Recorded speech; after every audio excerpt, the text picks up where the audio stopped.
నమస్తే welcome to TV 999 news. ఇక వార్తల్లోని వివరాలు చూద్దాం. భద్రాద్రి కొత్తగూడెం జిల్లా ఇల్లందు పట్టణంలో జేఏసీ కమిటీ ఆధ్వర్యంలో ఇల్లందు నియోజకవర్గ శాసనసభ్యులు కోరం కనకయ్యను మరియు ఇల్లందు మున్సిపాలిటీ చైర్మన్ దమ్మలపాటి వెంకటేశ్వరరావును ఘనంగా సన్మానించుకున్నారు.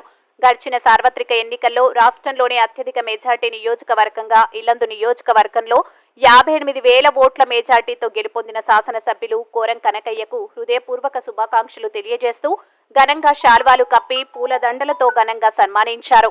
ఈ సందర్భంగా ఎమ్మెల్యే కోరం కనకయ్య మాట్లాడుతూ అత్యధిక మెజార్టీతో ఓట్లు వేసి గెలిపించిన ప్రతి ఒక్క మైనార్టీ సోదర సోదరీమణులకు ప్రత్యేక ధన్యవాదాలు తెలియజేశారు. అదేవిధంగా మైనార్టీ సోదర సోదరీమణులకు ఇచ్చిన ప్రతి ఒక్క హామీని తప్పకుండా నెరవేరుస్తానని అన్నారు. దేశంలో కాంగ్రెస్ పాలన రావాలని, బడుగు బలహీన వర్గాలకు, పేద ప్రజలకు న్యాయం జరగాలంటే ఇందిరమ్మ రాజ్యంతోటి సాధ్యమని, దేశం కోసం ప్రాణాలర్పించిన కుటుంబానికి మనం ఎల్లప్పుడూ రుణపడి ఉంటామని, ప్రతి ఒక్కరూ ఆశీర్వదించి దేశంలో కాంగ్రెస్ పాలన వచ్చే విధంగా కృషి చేయాలని ఈ సందర్భంగా పిలుపునిచ్చారు. ఈ కార్యక్రమంలో joint action committee Illandu SKY Gouse, secretary Gouse, మతపెద్ద అబ్దుల్ రషీద్, ఆఫీస్ ఇబ్రహీం, ముస్తఫా, అబ్దుల్ ఉద్దూస్, मैसूर अली साहब, मोहम्मद साहब तदितरुलु पाल्गొన్నారు. बड़ी फिक्रों के साथ इसी बगीचे के अंदर एक कमेटी सबके सरपरस्ती में बनाई गई. अल्हम्दुलिल्लाह 5-6 साल का अरसा हुआ. अब तक अल्हम्दुलिल्लाह काम करते जा रही और आप भी दुआ करें कि इस्तिकामत से ये दीन का काम करते रहे और हक के फैसले करते रहे. अल्लाह अमल की तौफीक दे. और वैसे गुजारिश है कि वो जो है ना अपने इस मुताल्लुक इस जलसे के मुताल्लुक अपने मुख्य विषय एमएलए गारिकी सूटिगा చెప్పాలనుకుంటున్నా. మీకోసం కాంగ్రెస్ పార్టీ కోసం అహర్నిశలు శ్రమించి కష్టించి మీ గెలుపు కోసం పనిచేసిన కార్యకర్తలు ముఖ్యంగా మీరు మర్చిపోకూడదు. వస్తూ ఉంటారు చాలా మంది, కనకయ్య గారు గెలిచారు, పూలదండలు ఇద్దాం, సన్మానం చేద్దాం, శాలువాలు కప్పుదాం, ఎమ్మెల్యే గారి మనసులో అని చెప్పుకుందాం, వైరల్ చేసుకుందాం అని సొంత లాభం కోసం చాలా మంది వస్తుంటారు, ఇంకా వస్తారు. మీరు వీళ్ళని గుర్తించవలసిన అవసరం మాకు బాగా ఉంది. మీకోసం, మీ పార్టీ కోసం కష్టపడి మిమ్మల్ని గెలిపించిన కార్యకర్తల్ని మీరు విస్మరించవద్దని కోరుకుంటున్నాం. ఇప్పుడు గతంలో చేసిన ఈ ప్రభుత్వం కార్యకర్తలని విస్మరించడం వల్లనే మాకు దుస్థితి పట్టింది అని ఇలా రాష్ట్ర నాయకులు వాళ్ళతో వాళ్ళు ఒప్పుకుంటున్నారు. టీఆర్ఎస్ పార్టీలో ఒప్పుకుంటున్నారు. కాబట్టి ఇలాంటి పొరపాటు మన కాంగ్రెస్ పార్టీలో జరగకూడదని నేను సభాముఖంగా విన్నవించుకుంటున్నాను.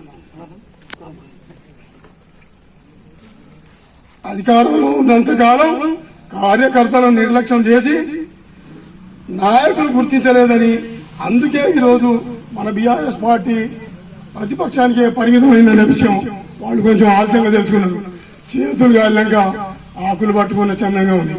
ఆ పరిస్థితి మన పార్టీకి రాకూడదు, మన నాయకులకు రాకూడదు. ఇది నా విన్నపం సార్. याद है कि जब भी कोई मुलाकात होती तो पूछते कि भाई क्या कुछ जरूरत है, क्या कुछ तकाजा है क्या. तो अब हमें उम्मीद है कि आप जैसे उस वक्त जैसे आप काम करें उससे भी कहीं ज्यादा इस वक्त काम करने की हमें उम्मीद है.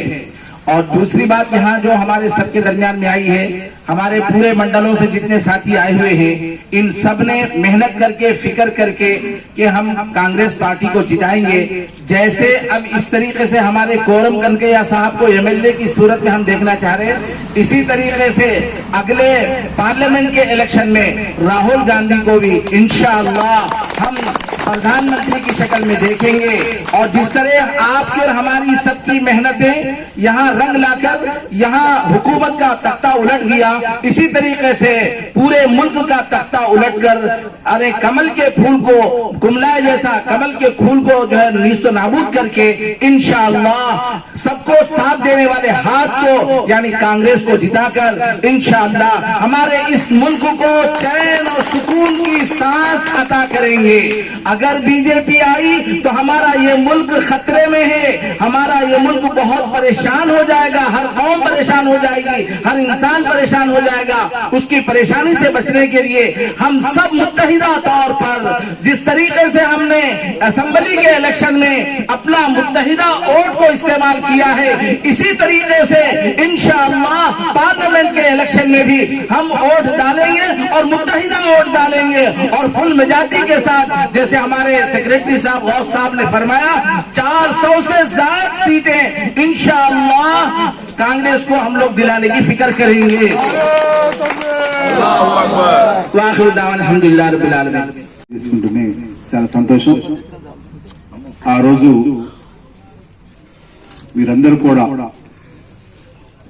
ముందు ఏం జరుగుతుందో కూడా తెలియని పరిస్థితుల్లో కూడా ఖచ్చితంగా కాంగ్రెస్ పార్టీకే సపోర్ట్ చేయాలి, కనకయ్య గారిని మెజారిటీతో గెలిపించాలని చెప్పేసి ప్రెస్ మీట్ పెట్టి మమ్మల్ని అందరినీ కూడా ఆహ్వానించి ప్రతి ముస్లిం సోదరుడి దగ్గరికి కూడా పోయి కాంగ్రెస్ పార్టీకే ఓటేయని చెప్పేసి రాష్ట్రంలోనే అత్యధిక మెజారిటీతో గెలిపించే విధంగా సహకరించినటువంటి ముస్లిం సోదర కుటుంబ సభ్యులందరికీ కూడా పేరు పేరున ఈ సందర్భంగా ధన్యవాదాలు తెలియజేస్తాను।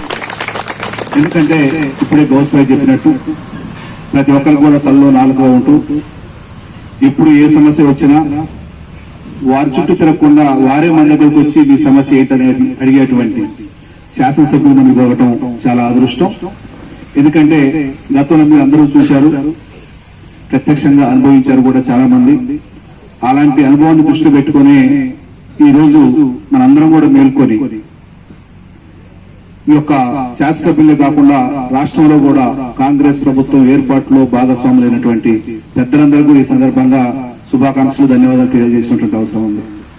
ఏదైతే గౌరవ ముఖ్యమంత్రి వర్యులు రేవంత్ రెడ్డి గారు ప్రవేశపెట్టినటువంటి ప్రతి పథకం కూడా మన మున్సిపాలిటీ పరిధిలో ఉన్నటువంటి అర్హత కలిగినటువంటి ప్రతి ఒక్క లబ్ధిదారికి కూడా లబ్ధి చేకూరే విధంగా మా వంతు కూడా మేము ప్రయత్నం చేస్తామని చెప్పి ఈ సందర్భంగా తెలియజేసుకుంటూ భవిష్యత్తులో ఇప్పుడే పెద్దలు చెప్పినట్లు రాహుల్ గాంధీ గారిని ప్రధానమంత్రిగా చూసేటువంటి అదృష్టాన్ని మనం దక్కించుకోవాలంటే మనందరం కూడా రాబోయేటువంటి ఎలక్షన్ లో కూడా మనందరం కలిసికట్టుగా పనిచేసి గతంలో వచ్చినటువంటి మెజారిటీని కొనసాగించి అంతకన్నా ఎక్కువ మెజారిటీ వచ్చే విధంగా మనందరం కూడా ప్రయత్నం చేయాలని చెప్పి తెలియజేస్తూ ఎల్లప్పుడూ మీ ఆశీస్సులు మా మీద ఉండాలని చెప్పి కోరుకుంటూ ఈ అవకాశం కల్పించినటువంటి ప్రతి ఒక్కరికి కూడా పేరు పేరున ధన్యవాదాలు తెలియజేస్తాను। Thank you. ఎల్లది నియోజకవర్గంలో ఉన్నటువంటి మైనార్టీ మిత్రులు సోదరులు పెద్దలు గౌస్ భాయ్ 1 2 వారితో పాటు మత పెద్దలు తలంబరాలు ప్రతి గ్రామంలో పంచి ఇల్లులు పంచే కార్యక్రమం చేస్తున్నారు। దేని కోసం చేస్తున్నారు? అక్కడ జయశ్రీమని కూడా ఒక జెండా టవల్ వేసుకొని చేసే కార్యక్రమాలు కూడా మంచి కావు। మేము కూడా పాల్గొంటాం, కానీ మా దగ్గర ఉన్నటువంటి చిత్తశుద్ధి మా దగ్గర మిగతా దగ్గర ఉండదు కదా। కాబట్టి ఇవన్నీ కూడా దేశ వినాశం కోసే కార్యక్రమాలు। మోదీ ప్రపంచాన్ని మరి మొత్తం తిరిగి వచ్చినా కానీ దేశం కోసం ఏం చేయలేదు ఈరోజు మనం చెప్పగలం। ఎందుకంటే అన్నిటి కూడా ప్రైవేట్ పరం చేసి మరి ఉద్యోగులు కానీ అదేవిధంగా విద్యార్థులు కానీ ఎలాంటి మరి సహకారం అందించేటువంటి పార్టీలు బీజేపీ ఇలాంటి పార్టీలు చాలా ఉన్నాయి। వీటన్నిటి కూడా మనం ముందు జాగ్రత్తగా చర్యలు తీసుకొని రాబోయే ఎన్నికల్లో మీరు అన్నట్టు రాహుల్ గాంధీ గారిని ప్రధానమంత్రి చేసే వరకు నిద్రపోవద్దని చెప్పి ఒకసారి విజ్ఞప్తి చేస్తూ మీరు ఇచ్చినటువంటి ఇవన్నీ కూడా తప్పకుండా నెరవేర్చడానికి ప్రయత్నం చేస్తూ విజ్ఞప్తి చేస్తూ సెలవు తీసుకుంటున్నాను। మరిన్ని వివరాల కోసం చూస్తూనే ఉండండి టీవీ 999 న్యూస్।